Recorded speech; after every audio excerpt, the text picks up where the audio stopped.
Ilang araw na po tayong constipated. Ayan, magpapakape po tayo ng favorite naming coffee. Thank you, macchiato. O, diba? Sarap nito. 10 pieces. Yes. Kaya yung dalawang for daddy and sa akin. Yung unang try ko kasi to, naku, napa-CR agad ako. Ayan, ganyan siya. Or Korean lang yung style niya. Pahaba yung sachet. Feeling Korean, ganun. Huwag masyadong madaming tubig. Ayan. Lagyan masyadong madaming water. Para masarap. Ayan. Ang bango. Ang bango niya. Hello, parang big pa lang. Itsura pa lang mukhang SB naman. Sarap. Ang bango.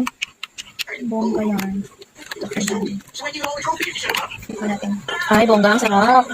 Kasi ilang araw na akong hindi constipated ako. 3 days na siguro. Sarap. Bye, breakfast muna.